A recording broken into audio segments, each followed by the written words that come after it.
አብርሃም በሸመገለ ጊዜ ሎሌውን ኢያዕብርን ጠርቶ ለልጄ ለይስሐቅ ከወገኖቼ ሴቶች አጋባው እንጂ ከከናን ሴቶች ልጆች እንዳታጋባው እጄን ጽፋ ጉልበቴን ምታ ብሎ በሰራዊት ጌታ በእግዚአብሔር ስም አማለው። እሱም ተጠንቅቆ ይምላል። ግን ጌታዬ ያቺ ብላቴና አልመጣም ብትለኝ ይስሐቅን ወደ ሶርያ ይዤው ልሂድ አለው። ልጄ ይስሐቅን ወደዚያ እንዳትመልስ ተጠንቀቅ። ከተወለድኩበት ከአባቴ ምድር ከካራን ያወጣኝ አምላክ ይችን ምድር እሰጥሃለሁ ብሎ የነገረኝ የሰማይ አምላክ እግዚአብሔር እርሱ መልአኩን ልኮ መንገድህን ያከናውንልሃል አለው። ኢያዕብርም ግመሎቹን ጭኖ 10 ወቄት ወርቅ ለእጅ አምባሯ 2 ወቄት ወርቅ ለጆሮ ጌጧ ይዞ ሄደ። ከሶርያ አውራጃ ሲደርስ ብዙ ሴቶች ውሃ ሊቀዱ መጡ።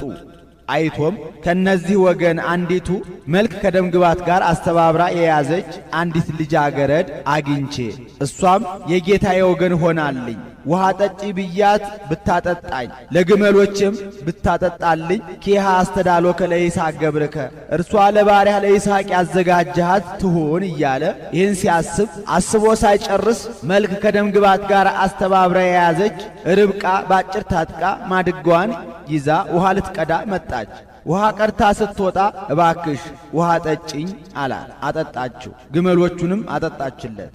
ስትጨርስ አንቺ ልጅ የማነሽ ልጅ አላት። የባቱኤል ልጅ ርብቃ እባላለሁ አለችው። ከአባትሽ ቤት ለእኔና ለግመሎች የምናድርበት ስፍራ ይኖር ይሆን አላት። እንዴታ ጌታዬ፣ ለአንተም ማደሪያ ምግብ መጠጥ አለ፣ ለግመሎችም የሚበሉት ገፈራ አለ፣ ግድ የለም አለችው። እሱም ፈጣሪውን አመስግኖ 10 ወቄት ወርቅ ለእጅ አምባሯ 2 ወቄት ወርቅ ለጆሮ ጌጧ አስጊጦ ሰደዳት። እሷም ለቤተሰቦቿ ተናገረች። ላባ የሚባል ወንድም ነበራት። ሄዶ ይዞት መጣ። ምግብ አቀረቡለት።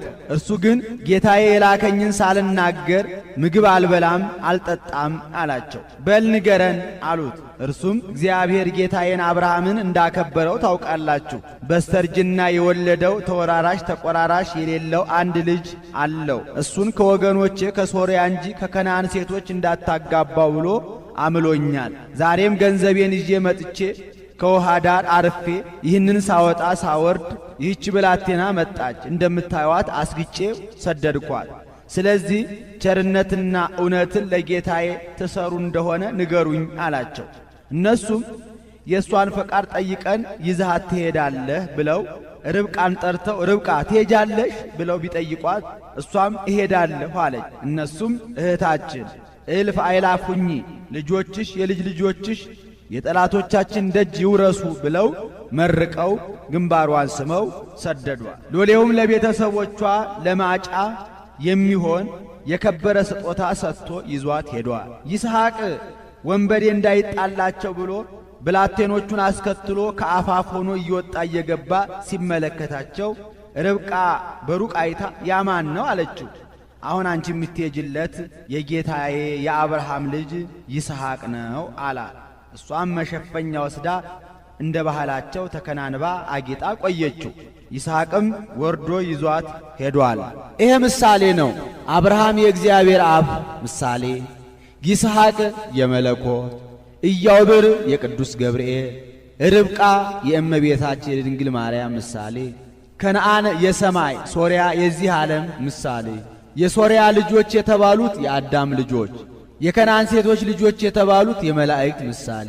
አብርሃም ከሶርያ ሴቶች አጋባው ማለቱ መለኮት የአዳምን ባህሪውን ባህሪ አድርጎ ሥጋውን እንዲዋሃድ ለማጠየቅ፣ ከከነዓን ሴቶች እንዳታጋባው ማለቱ መለኮት የመላእክትን ባህሪ ገንዘብ እንዳላደረገ ለማጠየቅ።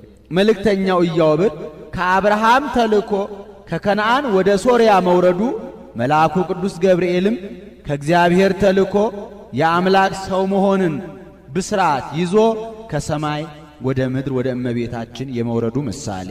ርብቃ ውሃ ቀርታ ስትወጣ አጠጭኝ ቢላት ብታጠጣው በቀኝና በግራ ጆሮዋ የወርቅ ጉትቻ እንደሰጣት እመቤታችንም ለተጠማው ውሻ በወርቅ ጫማዋ አጠጥታ ውሃ ቀርታ ስትወጣ ቅዱስ ገብርኤል ከጎዳና ቆይቶ እነሆ ትጸንሻለሽ ብሎ አምላክን የመጽነሷን ብስራት በሁለቱ ጆሮዋ የማሰማቱ ምሳሌ።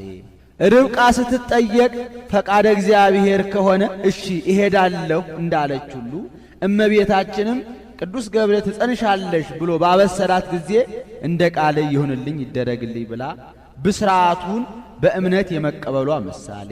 ቤተሰቦቿ ርብቃን መርቀው እንደሸኟት ቅድስት ድንግል ማርያም አምላክን በመጽነሷ በመላእክትና በሰው አንደበት ስትመሰገን የመኖሯ ምሳሌ።